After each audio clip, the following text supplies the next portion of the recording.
Thank you, Tommy. Yeah, CIF play has been just as interesting as we all expected it would be. You know, Capistrano Valley versus Cajon was probably the most intense game of the week last week in semifinals, where everyone thought that Capistrano Valley was actually going to walk away with the win based on how they were playing. Cajon wasn't able to take the lead until the end of the fourth quarter. So I was actually at Citrus Hill where they were playing Sierra Canyon, and Sierra Canyon thought that they were going to have it a little easier, play Capistrano Valley in finals. Nope, Cajon ended up taking that one in the very end, 46-42. So that was a great game. This week I am actually at San Jacinto, which is very inland, one of the only Inland Empire teams left in CIF play at this point. There's only Rancho Verde, Linfield Christian. That's pretty much it at this point. Citrus Hill was knocked out. Centennial was knocked out last week to Modern Day. That was a little messier than everyone had expected. But here at San Jacinto, I was able to speak with one of the senior linebackers here, Kyle Fehmie, who has played all 4 years here at San Jacinto. We talked about how this team is one of those teams that they're consistently making it to playoffs, but getting knocked out in the first or second round. Here they are making it to the final round for the first time since 2006 and 2007. Well, they actually have never won CIF, so this would be the first if they're able to walk away with a win against Culver City. I asked him what it was about this 2018 team that is progressively just getting better and better. This whole season, they've been pretty great, but as a team overall, within the past couple of years, what made them so much better this year? He said that while they are a young team primarily right now, the older guys are really doing their job and showing their leadership qualities, showing them the right thing to do, you know, making sure that they're all playing for their team and going out there playing like a family, which is really what you need to do in order to be a winning team as they are this year. Let's take a look and see what Kyle had to say. Here at San Jacinto, you guys have become better and better over the past couple of years, this year obviously being your best year. But why do you think it is that this team has gotten so successful over the years? Well, you know, we treat it like a big family here. Like, all these guys, my freshman year, I've played all 4 years. My freshman year, we didn't all get along that well. Then we finally realized we got to come together and get along so we can actually do something great. And now we're here and we're in this championship. So this is going to be a great time. Very big things for you guys here at San Jacinto. Now, let's take it back to last week against Valencia at semifinals. You guys were able to walk away with that win, 28-21. Can you just walk us through that game and why you think you were able to walk away with the win? You know, that was just a crazy game in general. It was like 21-0 by, I want to say, halftime, and then they get put up, 21-0 by first quarter, and they put up 14 points after half. So we're like, crap, we got to stay fighting in this stuff. So we finally come together, keep our team fighting, we stay strong, and we come out with a win. Amazing story right there. That would have been a great game to watch. Now, this is the first time that you guys have made it to the finals since 2006, 2007. But here we are. This is the first time that you have a chance to now become CIF winners. So how great would it feel to be that team that wins? Well, you know, that would be like a dream come true, man, because I've had my one goal since I've been out here is put San Jacinto on the map for something else than being known as ghetto. Everyone thinks we're called Sanja Ghetto when really we're not. This place ain't that bad. And, you know, maybe if we win this, it'll help the community out and get us known to something else besides that. And it'll help everybody change out here. Now, how are you guys preparing for D7 finals against Culver City this week? You know, we're out here every day. We're going to be practicing nonstop, and everybody's going to be super focused in, and we're going to take out all the little mistakes we have.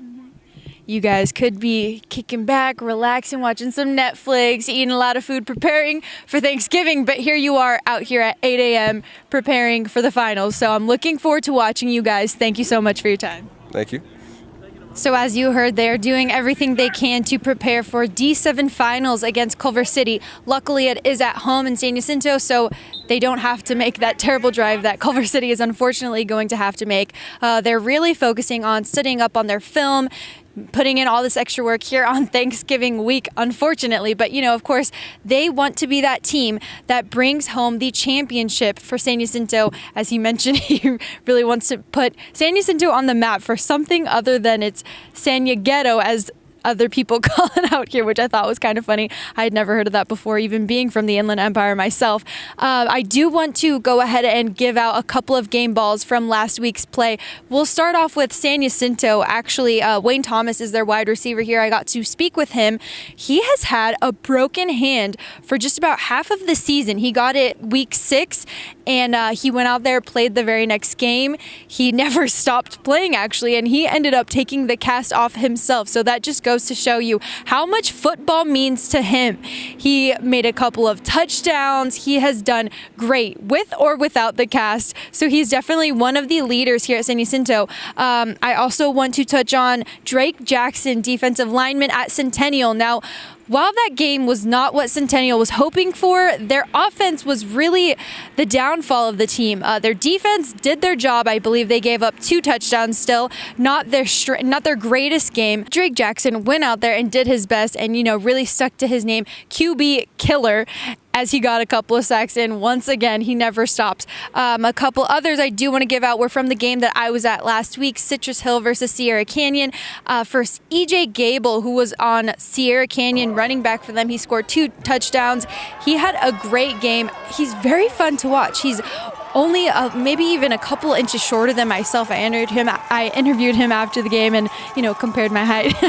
And one last game ball I want to give out is going to go to D. Money Miles, quarterback at Citrus Hill. Now, even though they did lose 27-3, D. Miles was out there and doing everything that he could possibly do to help the team win. Unfortunately, it just wasn't working out in their favor, but he sat back and he was admiring how Sierra Canyon was playing. He was taking notes. He was congratulating them and went to the coaches and said they're doing great.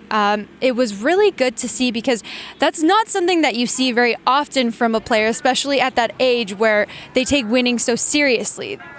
Now to touch on a couple of games that we have this finals week of CIF play. We have, of course, Division I, Bosco taking on Mater Dei once again. This isn't the first time that we've seen this, folks. We know it's going to be a very close game. Mater Dei is hungry. They lost prior in the season to Bosco, and here they are coming off of a great win against Centennial, so they might be able to get the win. But being the Bosco fan that I am, yes, I'm going to say that Bosco is able to walk away with the win. Either way, I'm looking forward to watching that game. It's going to be very exciting and very close. The Division II game is going to be Upland at Rancho Verde. And now, while Upland didn't really peak at the right time, they have been struggling a little bit in the postseason. Most of their games could have really gone either way. Here they are taking on Rancho Verde, who's going to be another tough competitor. But I think Rancho Verde is actually going to finish this one off, take the win, get that Division II championship.